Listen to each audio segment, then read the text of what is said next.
నమస్తే శ్రీ మాత్రే నమః శ్రీ గురుభ్యో నమః. జూన్ 1, 2025 ఆదివారం నాటి దిన ఫలితాలలో పంచాంగంలో భాగంగా శ్రీ విశ్వావసు నామ సంవత్సరం ఉత్తరాయణం గ్రీష్మ ఋతువు జ్యేష్ఠ మాసం శుక్లపక్షం.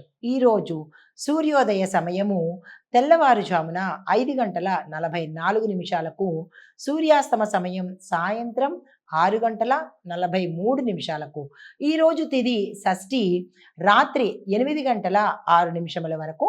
తదుపరి సప్తమి తిథి ప్రవేశము. నక్షత్రం ఆశ్లేష నక్షత్రము రాత్రి 9 గంటల 38 నిమిషముల వరకు. తదుపరి మఖా నక్షత్ర ప్రవేశము. అయితే ఈరోజు వర్జం ఉదయం 10 గంటల 10 నిమిషముల వరకు నుండి 11 గంటల 48 నిమిషముల వరకు. దుర్ముహూర్త సమయం సాయంత్రం 4 గంటల 59 నిమిషముల నుంచి సాయంత్రం 5 గంటల 51 నిమిషం వరకు. రాహుకాల సమయం సాయంత్రం 5 గంటల 6 నిమిషముల నుంచి సాయంత్రం 6 గంటల 43 నిమిషముల వరకు. యమగండ కాలము మధ్యాహ్నం 12 గంటల 14 నిమిషముల నుంచి మధ్యాహ్నం 1 గంట 51 నిమిషం వరకు. బ్రహ్మముహూర్త సమయము తెల్లవారుజామున 4 గంటల 8 నిమిషముల నుంచి తెల్లవారి 5 గంటల 6 నిమిషముల వరకు.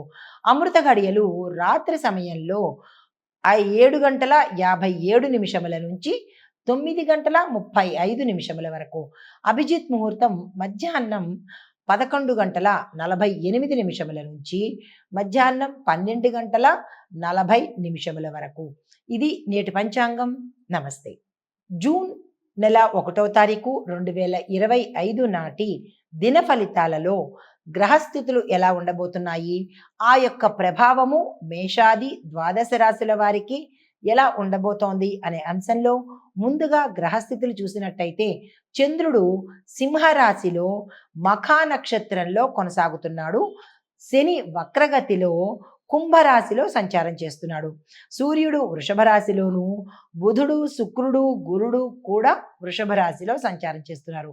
అయితే ఈరోజు ఆదివారం కావడం మూలంగా సూర్యుడి యొక్క ప్రభావం చాలా ఎక్కువగా ఉంటుంది.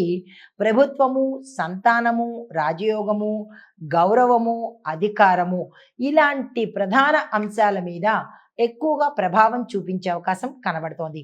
అయితే ముందుగా మేషరాశి వారికి ఎలాంటి ప్రభావము అంటే విద్యార్థులకు ఉత్సాహంగా ముందుకు సాగే అవకాశము, విజయాన్ని పొందే అవకాశం ఉంది. ఉద్యోగస్తులకు అధికారులతో సమన్వయం పెరుగుతుంది, వారి యొక్క మద్దతు కూడా లభిస్తుంది. అయితే వ్యాపార పరంగా చూసుకున్నట్టయితే కనుక లాభదాయకమైన ఒప్పందాలు చేసుకుంటారు, లాభాలు వచ్చే అవకాశం కూడా గోచరిస్తోంది.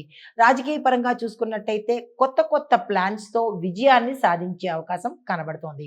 అదే ఆరోగ్యపరంగా చూసుకున్నట్టయితే తలకు సంబంధించినటువంటి ఇబ్బందులు తప్ప ఇతరత్రా ఏమీ గోచరించట్లేదు.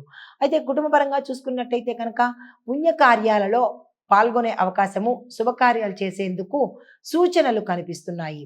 అయితే పరిహారంగా సూర్యారాధన చేసుకోండి. ఈరోజు మాంసాహారాన్ని, మద్యాన్ని నిషేధించినట్టయితే రవిగ్రహం యొక్క అనుగ్రహాన్ని పొందే అవకాశం ఉంటుంది. తప్పనిసరిగా ఆదివారం నాడు ఈ 2 పనులు చేయకండి.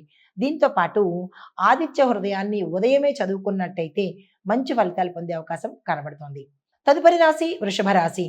ఈ రాశిలో ఉండే విద్యార్థులకు అసలు విషయాల మీద కన్నా ఇతర విషయాల మీద ఎక్కువగా కాన్సన్ట్రేట్ చేయడం వల్ల చాలా మందికి అపజయాలు ఎదురయ్యే అవకాశం ఉంది. జాగ్రత్తలు తీసుకోండి. ఉద్యోగస్తులకు చూసుకున్నట్టయితే పదవి ఉన్నతి యోగం కనబడుతోంది, అంటే ప్రమోషన్స్ కనబడుతున్నాయి, ప్యాకేజీలు కూడా పెరిగే అవకాశం గోచరిస్తోంది. వ్యాపారస్తులకు చూసుకున్నట్టయితే ఆదాయము ఖర్చు 2 ఈక్వల్గా ఉండబోతున్నాయి కాబట్టి దానికి ఆదాయం పెంచుకునేందుకు మార్గాలను వెతకండి. అయితే రాజకీయ పరంగా చూసుకున్నట్టయితే కొత్త కొత్త పరిచయాలు ఏర్పడతాయి. ఆ పరిచయాలు కొంత వికటించవచ్చు, కొంతమందికి లాభాలు కూడా తెచ్చిపెట్టవచ్చు. అయితే కుటుంబ పరంగా చూసుకున్నట్టయితే మాటలు సున్నితంగా ఈరోజు వాడాలి. ఆరోగ్యపరంగా చూసుకున్నట్టయితే కడుపుకు సంబంధించిన వ్యాధులు, తిమ్మెర్లు ఎక్కువయ్యే అవకాశం కనబడుతోంది. జాగ్రత్తలు తీసుకోండి.